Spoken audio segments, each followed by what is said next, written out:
I don't fear anything, I prepare. By preparing, it takes care of the fear problem. Scott, he is an excellent guy. You can give him a pile of junk and he will make something useful out of it. That's why I've decided to team up with him and put my life in his hand, and he has put his life in my hands. Hey, Dave, made it. Hey, Scott. David's expertise is in the tactical, being ex-military, having a lot of skills, a lot of training in that area. All right, your weapon is clear. Go ahead and reholster. Mine is in engineering. Mine is in designing all sorts of gizmos. While in Iraq at the beginning of the invasion, I saw true hunger. I saw people fighting over my scraps, my garbage. David believes American supermarkets could not stay stocked and people could not afford food if the economy collapsed. So he's taken just a few precautionary measures to prepare for this eventuality. I probably have about $6,000 or $7,000 in food. I am probably not an overboard prepper. It has taken me about 2 years to get to this point of having this amount of food. I started just with canned goods that you normally buy at the grocery store, whatever you eat. And it worked out from there to now I'm stocking long-term storage food, dehydrated food.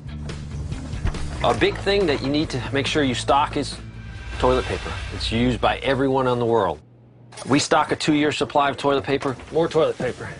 Man, that's a good idea. Dave's food supply is over the top, but that's been a good thing because it's motivated me to catch up to him. Our plans for food range from long-term food storage to what I've been working on for several years is growing our own food. We're able to grow everything from wheat to corn to all sorts of vegetables. In anticipation of commodities prices skyrocketing, they raise cows for milk, chickens for eggs, and can slaughter either for their meat.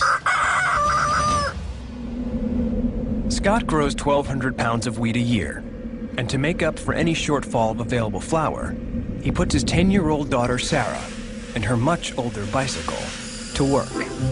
Okay. Mommy needs about 4 cups. My daughter is now grinding this wheat on our bicycle wheat grinder I built. It's a lot of work to hand grind. It's a lot easier to pedal it with a bicycle.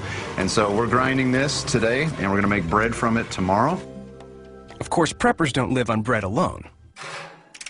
So with a fan, a broken refrigerator, plenty of duct tape, and some ingenuity, Scott has built a contraption to make the ultimate survival food. I'm looking forward to this batch. Beef jerky.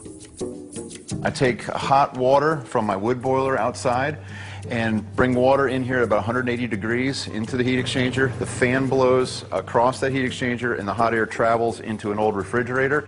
And so all the hot air blows across, and then we just close it up. We allow a little bit of air to escape, and in 4 hours we'll be eating jerky. We don't do this out of fear. This is a lifestyle for us. We enjoy having a year's supply of food. It gives my children a sense of security. A human being can only stay alive for a week without water.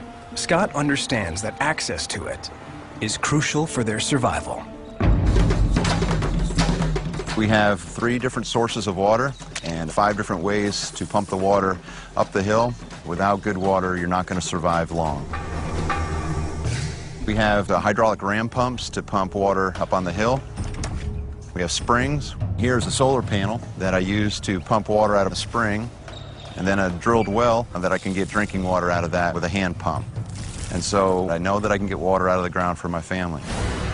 If our economy totally collapses, oil, gas, and electricity could become prohibitively expensive, or even no longer available. Scott and David are already preparing to make use of a once traditional, but now quite unusual alternative, of which they have a seemingly massive supply. We do just about everything we can off of wood.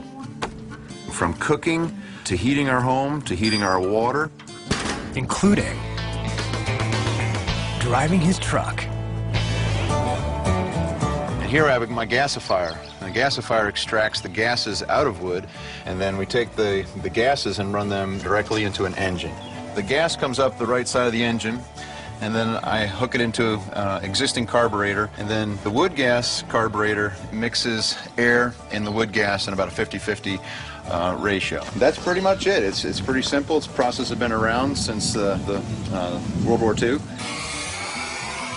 It's making good gas right now, so we can start the truck. All right, we're running on wood. We're good to go.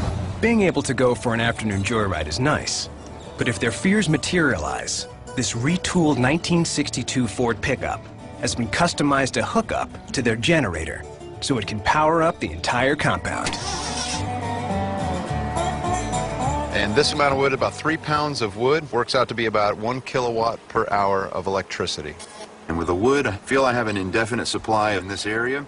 Our goal here is to have enough fuel to run a year, about 4 hours a day, keep the freezers cold, and to run any tools, machines, welders, whatever we need to run. Back at the Y2K, they thought I was crazy, but now I don't hear that as much. I am definitely not crazy. I've seen a lot of things overseas, and that has motivated me and has shaped my mindset. Today, we have 911 to call. One day, we might not have 911, so it will be your responsibility to take care of your security. In the event of a total economic collapse, Scott and David anticipate that they will come under attack from roving bands of marauders, and that they will have to protect what they have built here. If you have no plan, you will be in serious trouble because there will be no help coming. In rural South Carolina, Scott Hunt and David Kobler are making vast preparations to combat their greatest fear, a possible worldwide economic collapse. They've spent years and invested thousands into building their self-sufficient prepper compound. However, all could be for naught if they're unable to protect it from the attackers who did not have the foresight to prepare. If you don't have food, you're going to die. If you don't have firearms, someone can take all your food. So to me, you have to balance that between firearms and food. David Kobler owns many guns and thousands of rounds of ammunition. Frequently, he runs a firearm training session that every man, woman, and child must participate in so that they are prepared for that fateful day when they are faced with the ultimate survival decision: kill or be killed. If you don't shoot every day, you do get rusty. This is a perishable skill that you have to work on always. I have multiple firearms. Each firearm is a tool in my toolbox. Excellent, that's it. Perfect. You can go ahead and pull it back like we did to make it easier for you. Feel comfortable. It's going to be a hair trigger now. Relax and do when you're ready. To be able to shoot any weapon that our retreat group has is a must. I've never shot an AR-15 before. I have 4 AR-15s, one for each family member. This weapon is important to me because it is a combat multiplier. Combat multiplier is something that makes you stronger than you actually are. Fear is really not even a word in my vocabulary. Fear will paralyze you and hold you in one spot. There will be a lot of people with nothing that will take what you have. I will defend to the death because this is my food for my family.